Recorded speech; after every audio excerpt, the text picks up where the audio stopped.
30 spokes converge upon a single hub. It is on the hole in the center that the use of the cart hinges. We make a vessel from a lump of clay. It is the empty space within the vessel that makes it useful. We make doors and windows for a room, but it is these empty spaces that make the room livable. Thus, while the tangible has advantages, it is the intangible that makes it useful. I'm Dr. Patricia Bell, and I'd like to thank you for sharing this time with me. Feng Shui is an ancient tradition. And in this tradition, we always start by honoring. And first of all, I would like to honor my teachers who have shared their soul and spirit with me. Professor Lin of the Yulin Temple in San Francisco has been of great joy and pleasure to come into my life to actually help me understand the love and the spirit of Feng Shui. I have also been blessed by being under the tutorage of Sean Xenia and James Allen Mosier. But I also must include in my teachers of Chinese medicine the mentor of my soul and spirit, Daniel Atchison Neville. With that, I'd like to continue with explaining the tradition of Feng Shui. Feng Shui, in translation, means wind and water. And as we take this explanation further, we begin to understand that the wind is connected to us like our very breath, and water is connected to us like our very soul. So when we have the breath of the wind, which is our spirit, and the waters within our very essence, which is our soul, we are able to look at life not just from who I am physically, but what are the energies inside of me, and how do these energies relate not only to myself, but to the outside world. Imagine yourself being a petal that has dropped into a pond of water. And as that petal gently lies upon the water, it extends, ripples out. So whether we are a flower, petal, lying upon water, we are energy systems. And the energy systems that we are emanating energy out to all other places. In our home, we have energy systems. We have different sections of our home that represent different sections of our lives, as well as different sections of our physical body. Feng Shui basically is what acupuncture is to the physical body. Feng Shui is to our home. This is how we begin to work with the various energies. Now, that's a very logical thought in which I'm presenting. Okay, there's energy sectors that are inside me that are also inside my home. But Feng Shui incorporates more. It incorporates a mysticism, an essence of magic that goes beyond just the placements of objects in one person's home. It is what is behind that object of placement. The first thing I would like to bring up is, what is your intention when you go to Feng Shui a home? Now, you have a communication with the person, and they tell you how their life is and what is going on in their life. And are there any problems? Is there something in their house? Has somebody been well or ill? Or what is the energy that we want to emanate from the inside of that person, outside into their home, and from outside into their home, outside in the world? Just like that petal that has fallen on the water, everything is in these concentric circles rippling out into the universe. That's why the magic is possible. It's like radio waves that emanate from a radio that emanates outwards. So are the energy vortexes in people and their homes emanating out into the universe. The magic comes from getting to know who you are inside first, before you start creating what the outside is. That is why when I meet anybody that is working with them, I like to spend time with them to get to know who they are. What is their message? What is the meaning of what they have to say, not only inside to themselves, but inside their home to the people they live with, but outside the world. What is their intention? How do they wish to present themselves in this life to themselves, as far as I am a positive thinking person, this is how I'd like it to emanate into my home, and this is how I'd like to see it emanate out into my world. Now, we take the idea of intention and we incorporate the fact that we're going to put attention. And the attention is where we're going to take certain various objects and look at the Feng Shui map. And with the map that we're going to use for this particular understanding of the magic of Feng Shui happens to be the Bagua. When we look at the Bagua, we're looking at different energy centers in the actual house. As a student of Feng Shui, I have studied not only the Bagua method, but I have studied the compass method. I choose the Bagua because, once again, it falls in line with a more esoteric, traditional, magical approach in which I found my soul and spirit very comfortable with. The other tradition that we have in this black hat school of Feng Shui is that of the red envelope. And the reason that we start by sharing our Feng Shui cures and our Feng Shui energies and our Feng Shui education with this red envelope. The red envelope is very symbolic of the life force that we have. The actual Chinese word is like the chi energy, the life force, and the energy. So when I come to greet someone who has asked me to come there as a Feng Shui consultant, I explain to them that I would like them to present a red envelope for me with something of value, not just because it's my fee, but because this is the beginning of a magical process whereby someone has to focus their thoughts and put their attention on getting this red envelope, even though as simple it might sound, that they've started a process of magic. Okay, why am I not handing Patricia just an ordinary envelope or a check or my credit card? Why is it this mystical red envelope that is so important? And the reason is because we've taken the intention, a very magical intention, that we're going to go beyond time and space and create energies that are not only going to touch our internal lives, but are going to touch the outside world.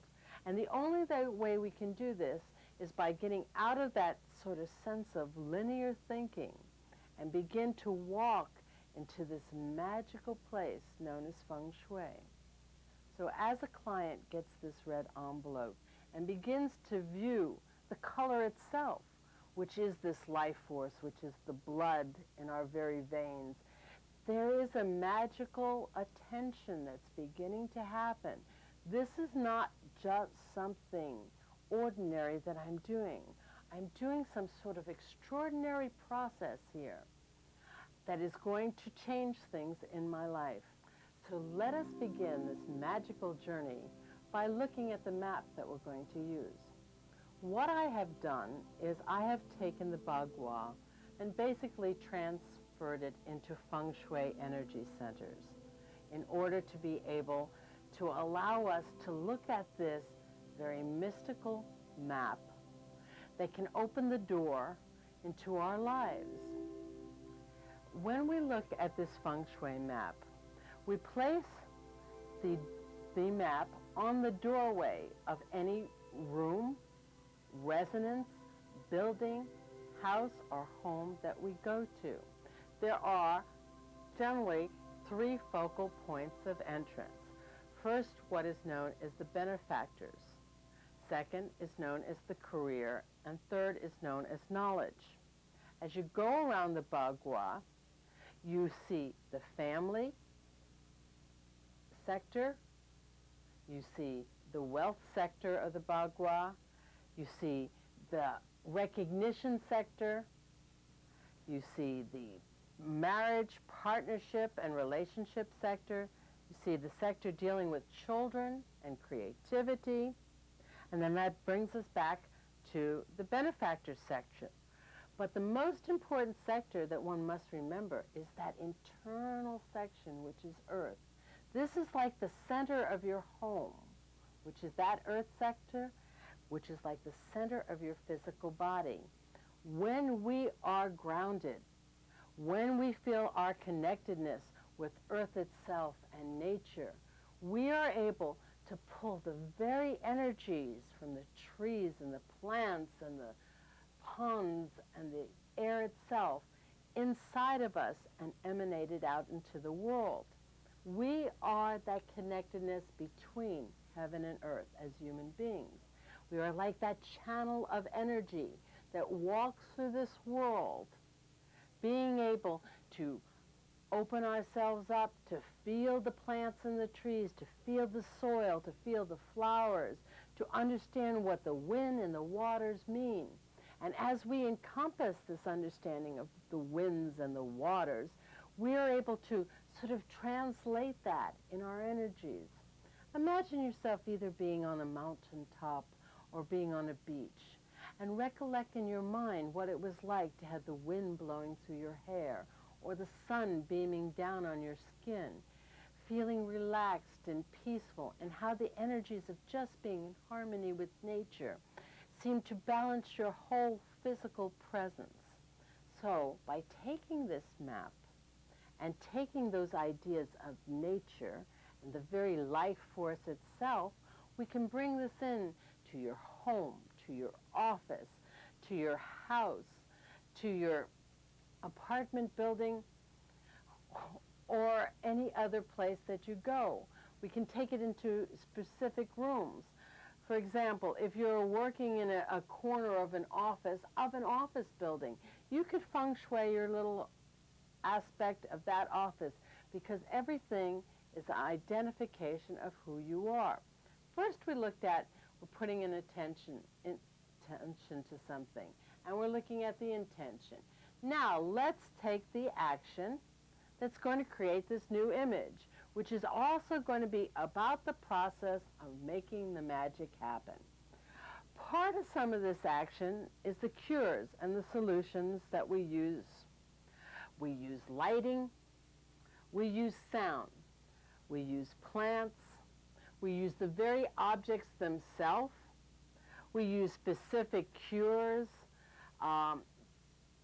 to move the energy in a certain sector of someone's home. We also use the wind, we use the water. We bring those life forces of nature right inside our home. And as we do this, we begin to open ourselves up to that sense of connectedness, just like the ripples from the petal that fell in the water, rippling out constantly into the universe. Now, yes, we have these cures, but what makes them magical? What makes them different? The main focus in mystical feng shui and the transcendental aspects of it is to be able to go inside the very thought process and to say either a prayer, a mantra, a spiritual symbolic gesture that will enable the person to connect with their environment. Many times when I talk to people and they say, well, you're coming to feng shui my home, what is it that you're really looking at? And I say to them, what I like to try to achieve is that no matter where you focus your energy or what you look at in your home, there is an altar to what it is that you want happen. Sort of like when we go to the family corner, let's say there's problems in the family and people aren't getting along. So we go to that family sector in the house or the apartment, and we put a specific cure there to create peace, to allow people to be able to work together because we're connected. And if we can focus our energies in saying, yes, I want peace in my family, it has to start from here, by taking the action to say to the universe, or even to say to the family, this is what we're trying to create here. We're trying to create peace. Then we start a magical process that's beginning to flow. Now, as we walk from the family area and we're going into the wealth area, we have already established our intention is to create wealth. We're going to put our attention to it by taking the action of going to a wealth area in our home, looking at what is there, looking at the colors, looking at the environment, looking at the actual energy that's there, and then reviewing on our lives, well, how has my prosperity been? Am I able to accumulate the kind of wealth? And what is it that I regard as truly being wealthy? We continue this journey to the recognition sector, or the fame sector as it's known, where we want to present ourselves out into the world. As we look at that, we say, what is our actual image? Yes, we have an understanding of who our family is and how that family's prosperity is now coming out to the world. Now, this is really a very important aspect of our image. Who are we? And when we do this esoteric aspect of who we are into the outside world, I really ask my clients to go inside and ask themselves some very serious questions about what is my image? How do I feel? How do I want to feel? What is it that I want people to feel when they come up and they look at me and they talk to me? How do I want them to recognize me? And how do I want this recognition to be taken out into the world? As we do that, always coming back to the internal aspects of who we are, we've moved on to the relationships. Because once we have this feeling of who we are and how we're going to present ourselves to the world, then we can go out and look at the relationships in our lives and how we're going to share who we are with other people. So, as we have these thoughts in our mind, we then turn to the relationship corner in the house and address that. See how the energy is going on there. Ask ourselves what is going on in our relationships in our lives. And as we present these questions, we've already understood this is our family, this is the wealth I'm bringing out to the world, here I am being recognized, and now I have entered the relationship sector. Now, after we understand as we expand out our relationships with the world, we say to ourselves, well, how can I take these relationships and create, co-create, coming together?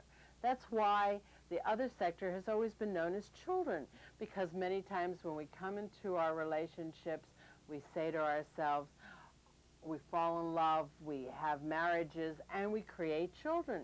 But the other relationships that we have in business and work and in our social life, we create things with people, whether we create a good time or we create a wonderful memory or we create a business deal. We're always in this process of creating, and it's always coming from the inside out.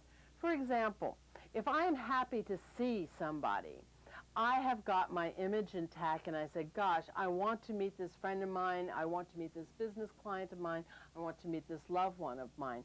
And I am able to emanate these energies from the inside out to present myself in relationship, to create a happy moment, to be able to make it beneficial and helpful to us once again. So we're moving right on. When we talk about benefactors, well, what is benefactors? Is benefactors what is beneficial into our lives? Is it helpful opportunities? Our beautiful memories, those moments of enchantment that we spend in our lives, something that lives throughout time immemorial, times that we can sit back in times of our sadness or loneliness and say, gosh, I remember that beautiful moment in time that I was able to share or that I was able to create. And from taking it from that section to the world, we move all the way into the depth, once again, of who are we. And let's take it deeper. Of course, we call this the career sector. But what is really our career? What is the essence of who we are and the depth and understanding of what it is that we want to do, we want to be, and we want to love? Because when we're talking about our soul and spirit, we're talking about these energies of feeling the love inside of ourselves and allowing ourselves to share that and emanate it outward. So with this inner deep understanding of self, we move into the knowledge section of how do we do this? How are we going to begin our lives? How are we going to start our days? What tools is it that we're going to use to be able to work in this life and in this world? And that brings us once again to the family. Out of respect for Inga and Walter's sacred spaces, we will not be entering their homes. Welcome to Inga's home. She happens to live in a large complex. You can see by this multi-story building that her apartment is going to be very unique in trying to feng shui.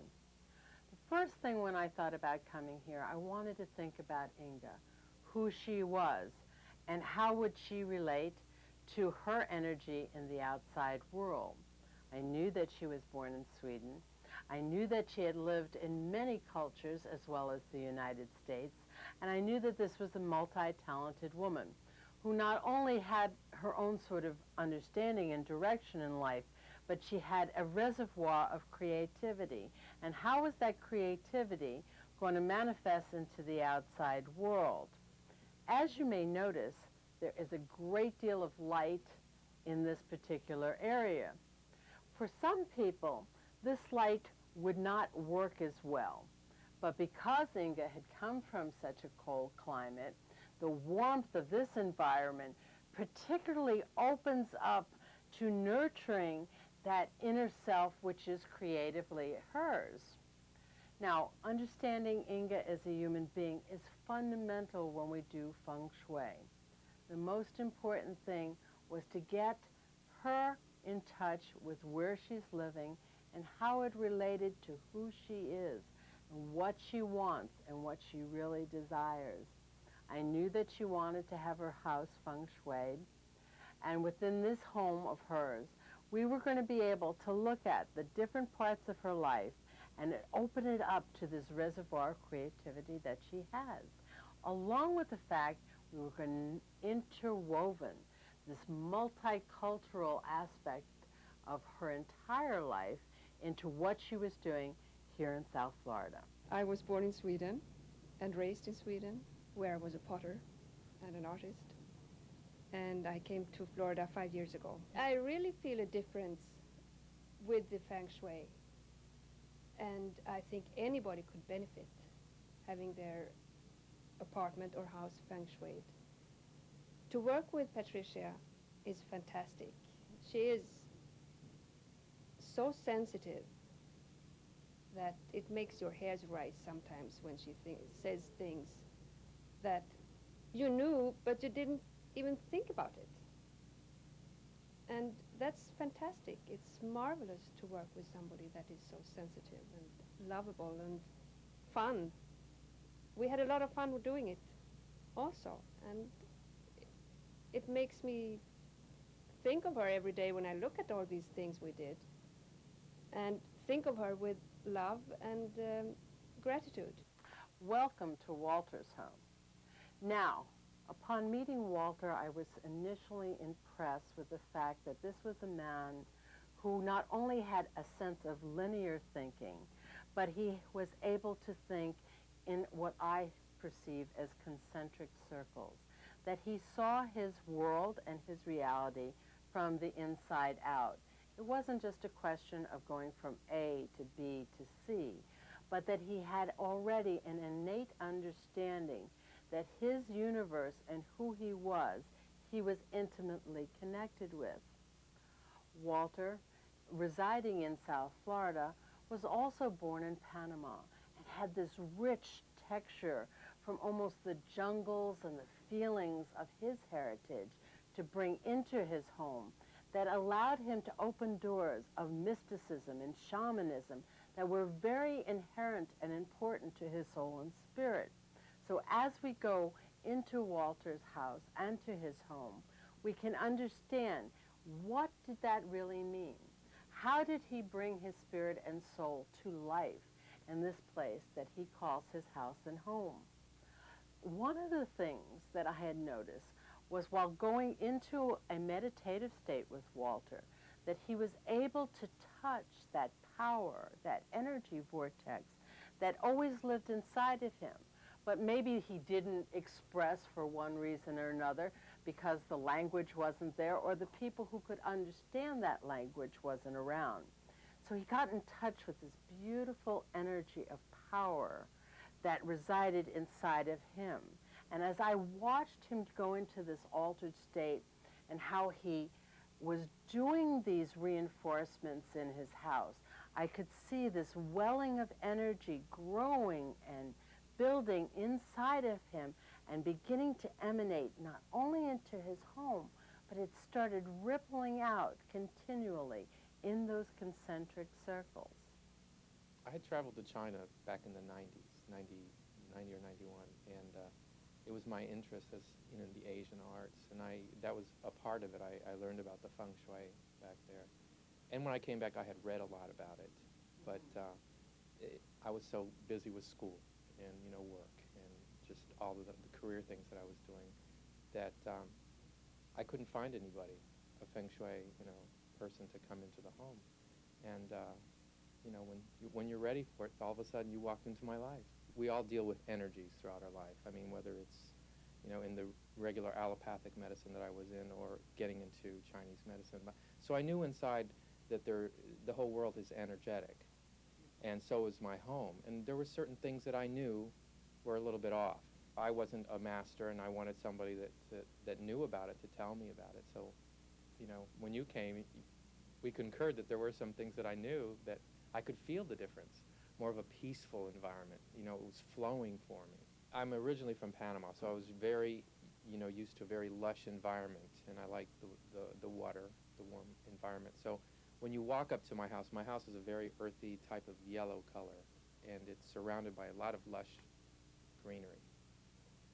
It feels warm. The outside felt great, I had put some chimes at the door to welcome the chi in, that sort of thing.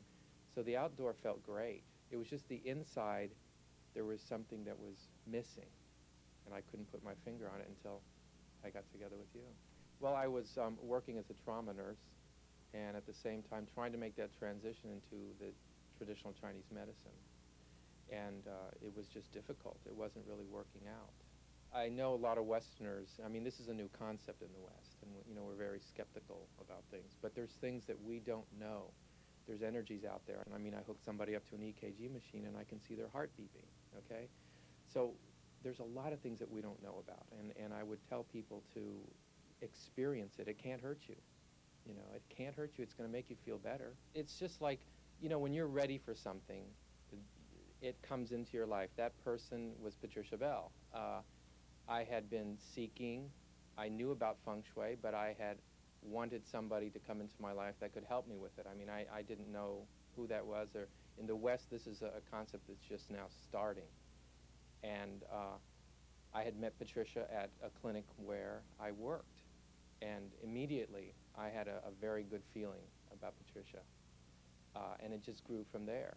And when I knew that she did Feng Shui, I already had that warm feeling about this woman that I wanted to welcome her into my life and into my home, and I knew she could make a difference, and she made a great difference with the way, I feel about my living space. And from there, it's just branched out, my career, just the way I feel about my health. As far as my health was always okay, but just my mental health. And she's a wonderful, warm, intelligent woman. One of the purposes of this video was to be able to familiarize you with the understanding of what Feng Shui is. There are many very good books on Feng Shui, but the magic of Feng Shui comes from inside you. Yes, we can create beauty in our homes, and it does enliven our soul and our spirit.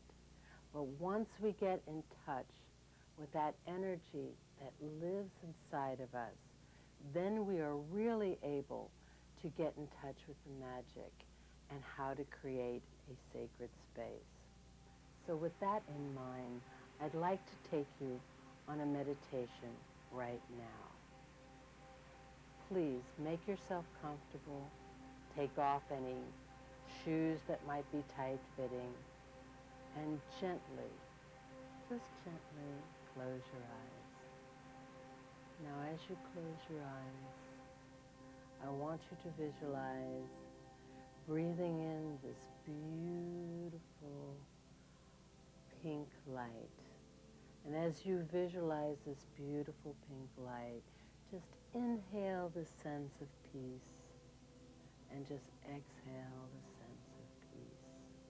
And just flow with this light and with this breath as you go deeper and deeper into yourself. Breathing in and just feel the energy of that breath and gently exhale out, letting go. Now with this process of breathing, let's travel within your mind's eye to the center of your home, to that particular room that you want to Feng Shui. Now, breathing in that pink light, just exhale down, and let's find ourselves into the middle of the room. Now, watch your breath. Watch the flow of the energy.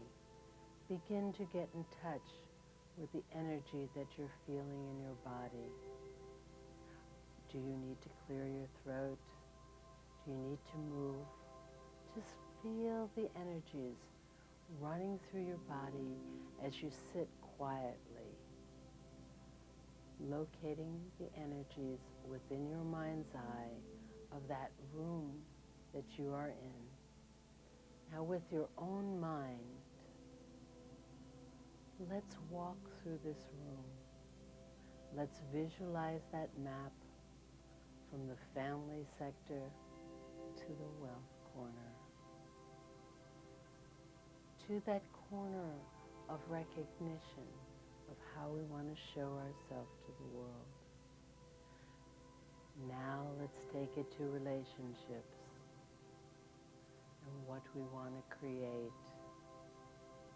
And as we move very swiftly through the benefits and the career onto the knowledge, let's begin to feel that swirl of energy first inside us, and then review the map again inside your mind, walking from one place to another, seeing how you focus your energy. What type of attention getter is there in each part of that room that we're in? Where does the energy blossom? Where does the energy fail? And let's just move around that room, going deeper and deeper, picking up the sounds and the feelings and the energies along with the colors of that room. Now for this moment, I am going to have Bhaskar Diva chant for you the Buddhist chant of the Heart Sutra. And as you listen to this Heart Sutra, open up your heart to the energy of this room and to yourself, and become more and more aware of what is going on.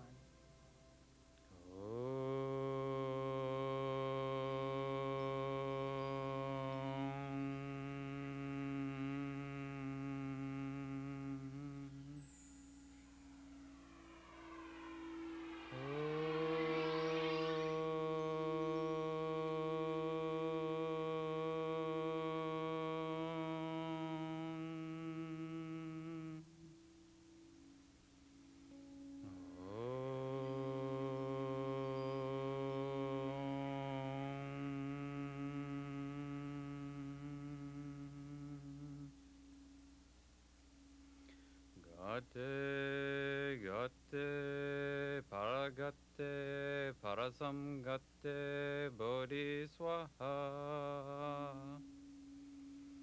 Gate, gate, paragate, parasamgate, bodhiswaha. Gate, gate, paragate, parasamgate, bodhiswaha. Gate, gate, paragate, parasamgate, bodhiswaha. Gate, gate, paragate, parasamgate, bodhiswaha. Gate, gate, paragate, parasamgate, bodhiswaha. Gate, gate, paragate, parasamgate, bodhiswaha. Gate, gate, paragate, parasamgate, bodhiswaha. Gate, gate, paragate, parasamgate, bodhiswaha. Gate, gate, paragate, parasamgate, bodhiswaha. Gate, gate, paragate, parasamgate, bodhiswaha. Gate, gate, paragate, parasamgate, bodhiswaha. Now that you've experienced the energy of your heart, the heart of your house, the heart of this room, I'm going to bring you back from this sacred space inside of you so that you can begin to create this sacred space inside this room, inside your home, inside this world. So, dear one, I'm going to count from 1 to 5 to gently bring you back with this experience. 1, opening yourself up more and more to the energies and holding them inside your heart and self. 2, bringing that closer and closer into your physical body. 3, becoming more and more aware that you're in the room, in the body, and have experienced a beautiful sense of peace and beauty inside of you. 4, acknowledge your hands, your toes, your breath. And 5, just open your eyes and be back into the room, knowing that these thoughts and feelings that you have can stay with you. Take them with you in creating this sacred space. In ending this video, I would like to thank you, and I wish you many blessings in creating wind and water, soul and spirit, love and light into your life. Om Mani Padme Om. Om Mani Padme Om. Om Mani Padme Om. Om Mani Padme Om. Om Mani Padme Om. Om Mani Padme Om. Om Mani Padme Om. Om Mani Padme Om. Om Mani Padme Om. Om Mani Padme Om. Om Mani Padme Om. Om Mani Padme Om. Om Mani Padme Om. Om Mani Padme Om. Om Mani Padme Om. Om Mani Padme Om. Om Mani Padme Om. Om Mani Padme Om. Om Mani Padme Om. Om Mani Padme Om. Om Mani Padme Om. Om Mani Padme Om. Om Mani Padme Om. Om Mani Padme Om. Om Mani Padme Om. Om Mani Padme Om. Om Mani Padme Om. Om Mani Padme Om. Om Mani Padme Om. Om Mani Padme Om.